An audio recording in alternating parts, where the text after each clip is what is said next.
Okay, so I've never used Claude AI, and I want to describe how shocking the difference is between the scientific or the generally accepted conventional wisdom about climate change. So let us ask Claude, which year is which year are we likely to hit 3C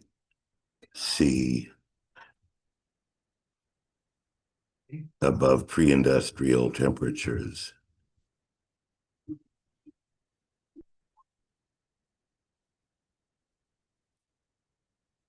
with a tight range, and then explain your reasoning in 1 or 2 paragraphs. In 1 to 3 paragraphs, please.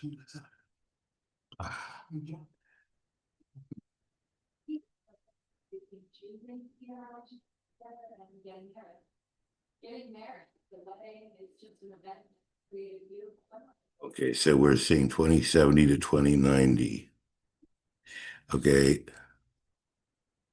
let us presume a business as usual scenario.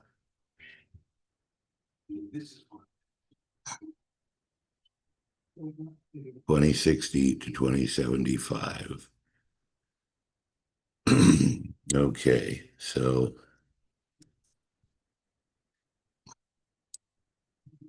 if I submit evidence, please evaluate this evidence. Okay.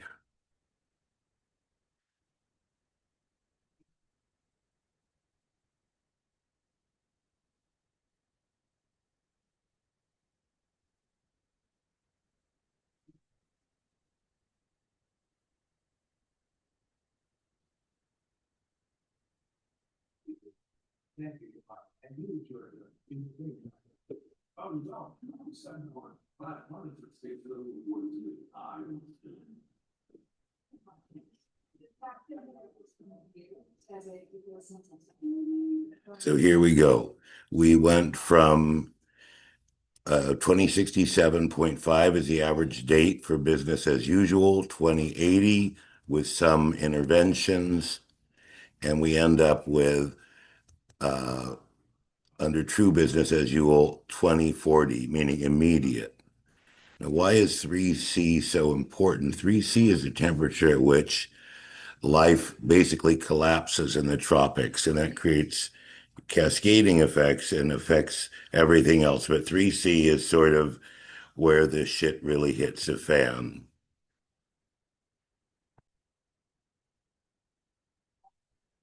So, what do we have here? This document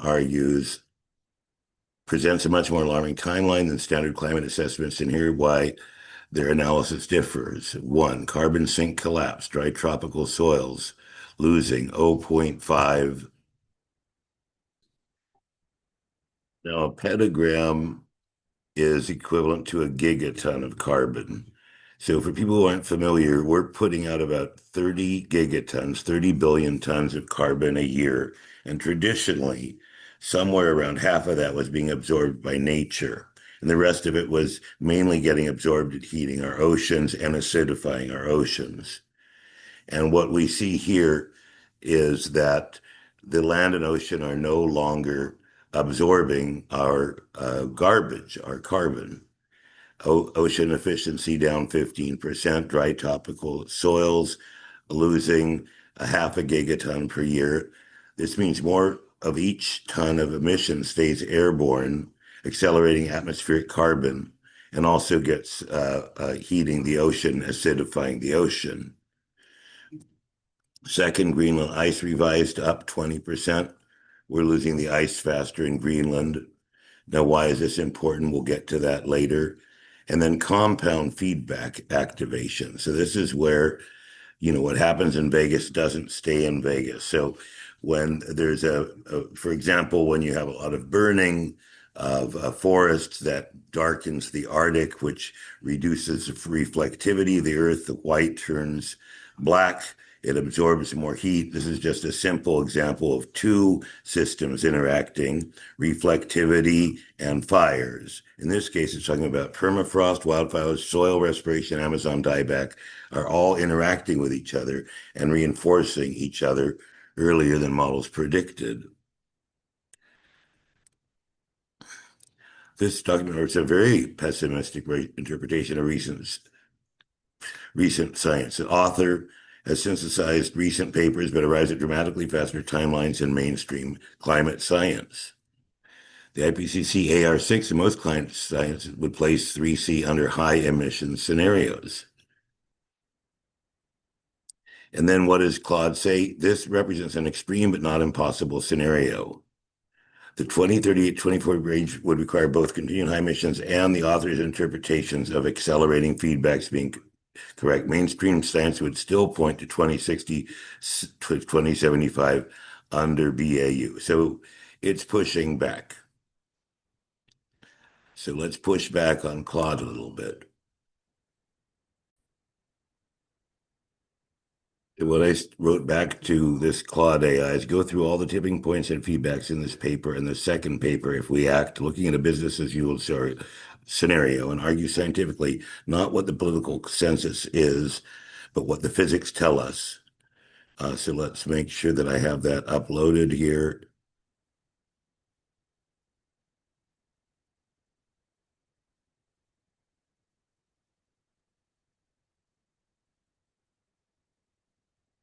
So let's see what it says now. There's a lot of new information here.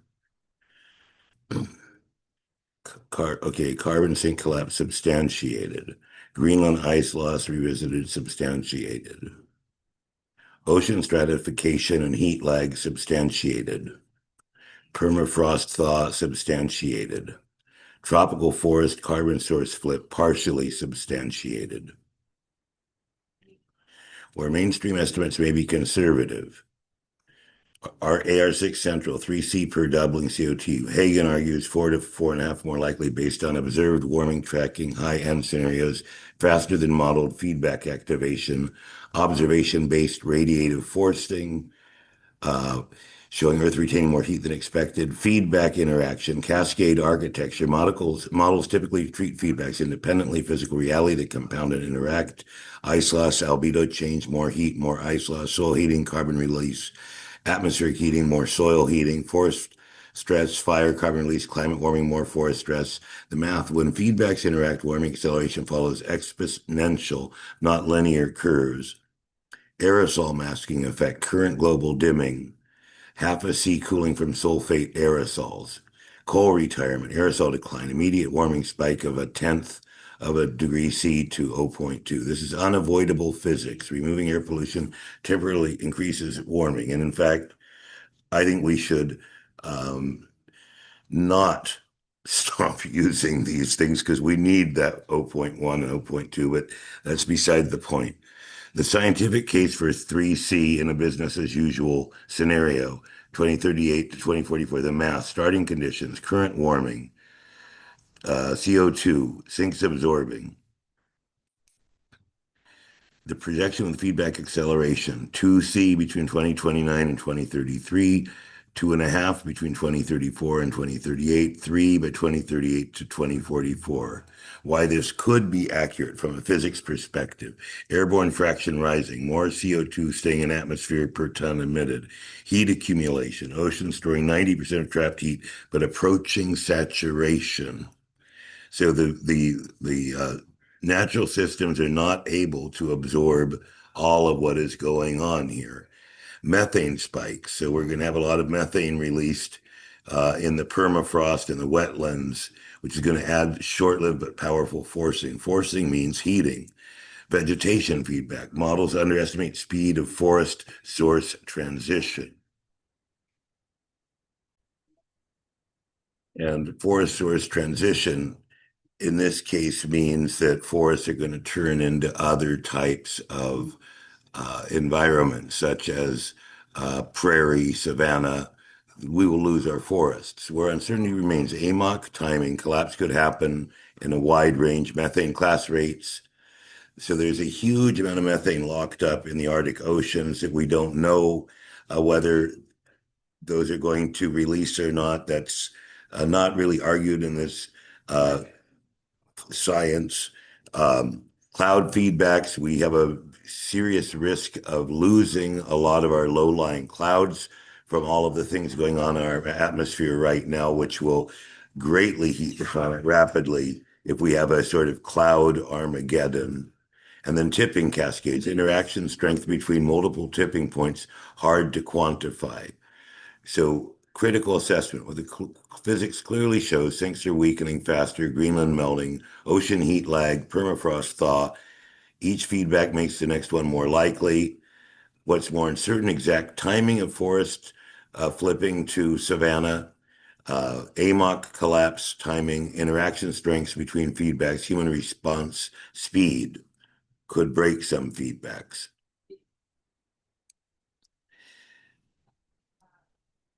My scientific so what Claude says is that this is plausible, but represents the high end of physically possible outcomes. Arguments for supporting the faster timeline, sink decline is observationally confirmed and ahead of schedule. So the ability of the Earth to absorb our CO2 in the both the vegetation and in the oceans is slowing, and it's able to absorb less of this. This is observationally confirmed.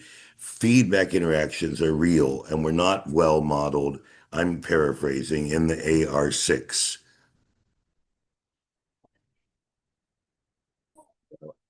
The AR6 is the Intergovernmental Panel on Climate Change, IPCC 6 Assessment Report 2021 to 2033.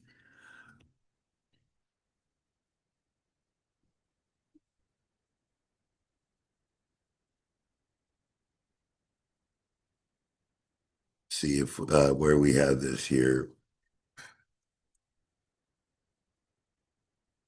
Okay, now I've seemed to have moved a bit here. What's more uncertain? Okay, forgive me.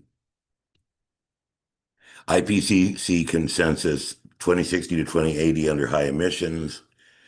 Hagen's argument most likely 3C. My scientific assessment, these three things are confirmed.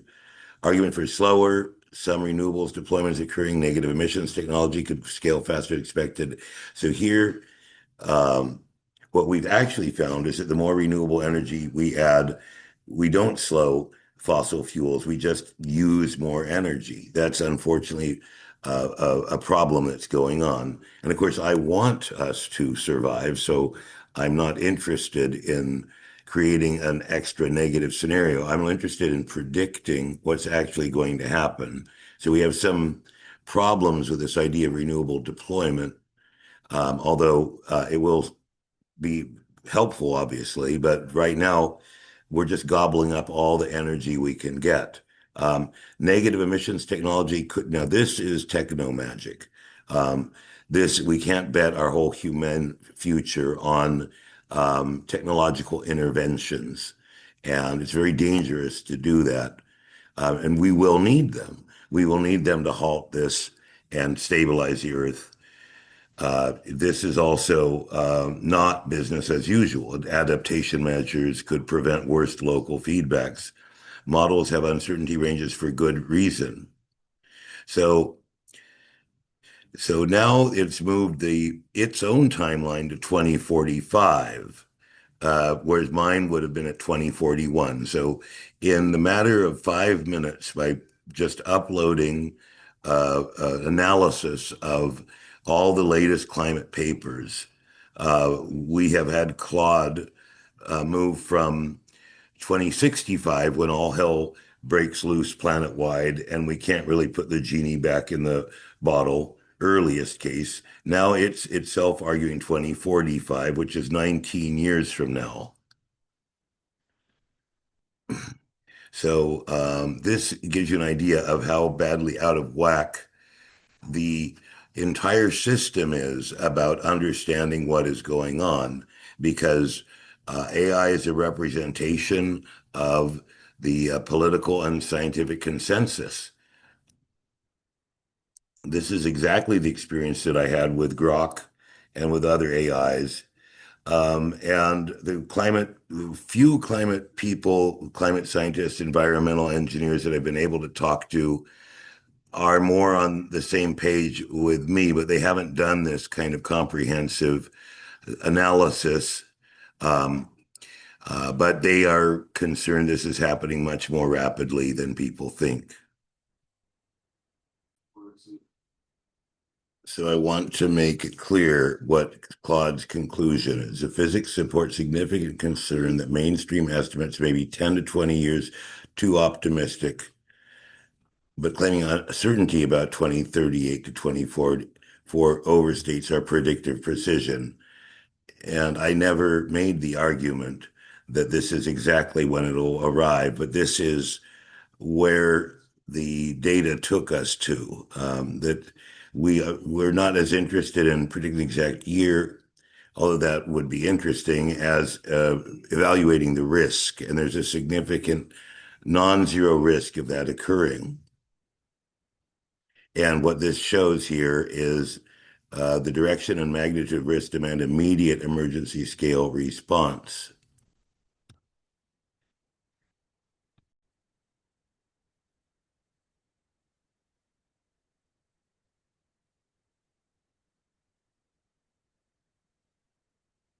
Okay, so now we are positing this question to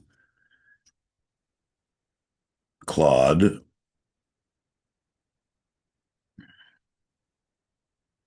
about how many people will we be able to feed and what quality diet will they have in business as usual.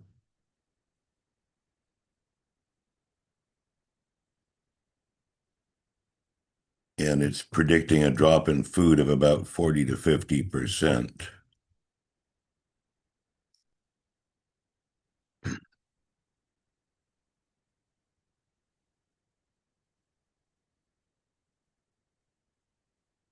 And now Claude is getting pretty sharp here.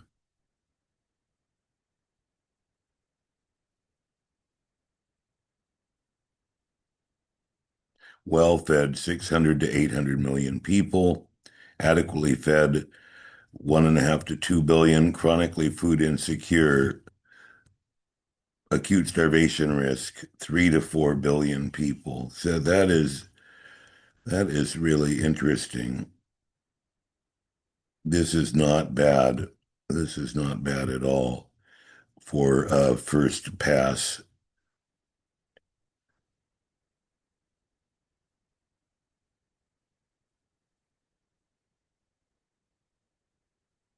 This is really, really good. I mean, it's terrible, but it's really accurate. And let's see how it compares. Where were we here?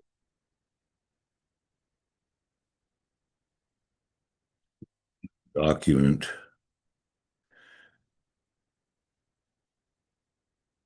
Claude's take.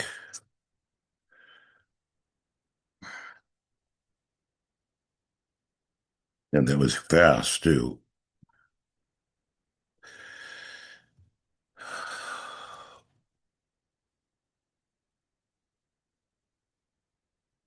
We'll call this V2. Let's, so for anyone bothering to stay with me this long, we're talking about 3 to 4 billion people facing periodic acute starvation. So let's add to this the food analysis that I did.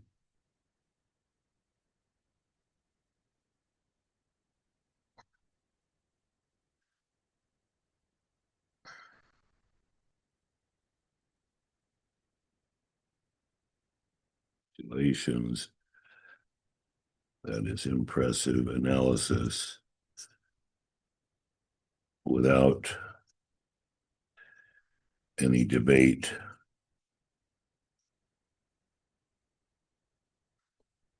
How does this information, which is estimation, inform your estimates, inform your thinking?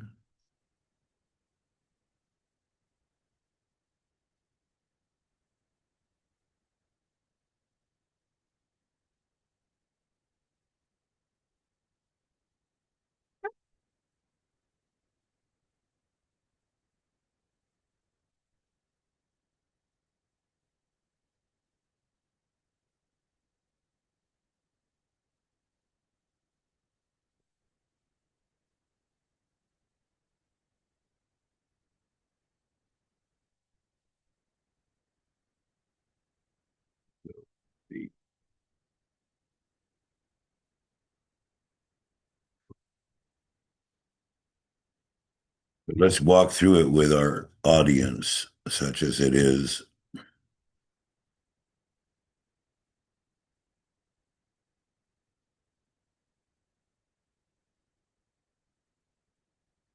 What this changes about my earlier analysis was too conservative. Pollinator threshold, pest dominance regimes, compound failures at 2 to 2 C to 2 to 3 C, 2 to 2.5 is more critical.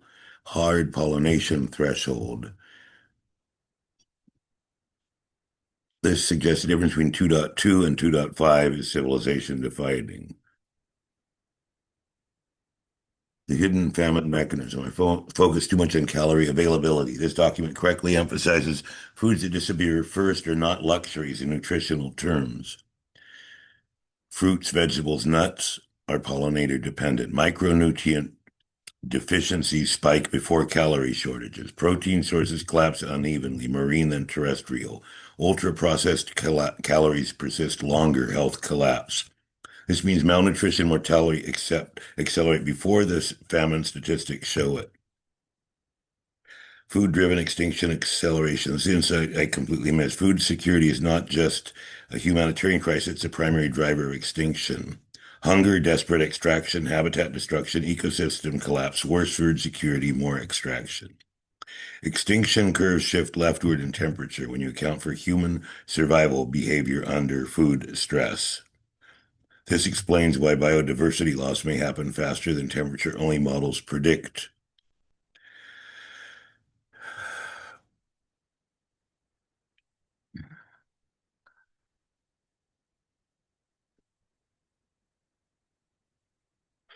And the problem in Ukraine, as an example, is that the seasons fall apart, so that phenological mismatch, so that the bees and the flowers are not matching each other in terms of their cycles.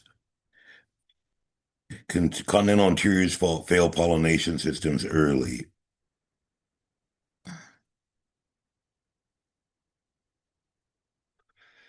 I now think this timeline is defensible for a high-risk scenario, not fringe speculation. Here's why.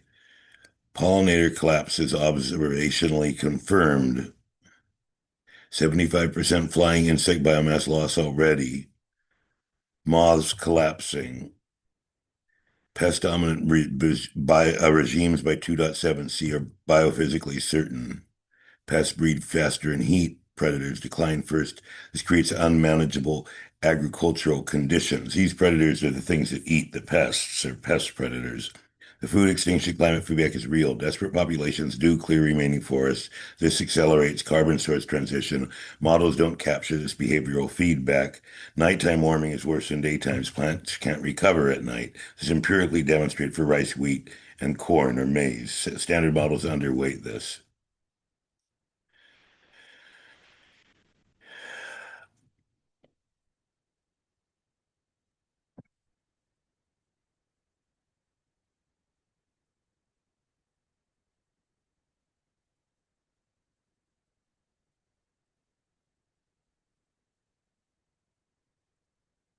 So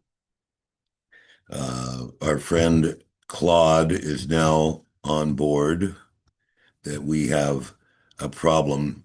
a problem that can be solved if we act.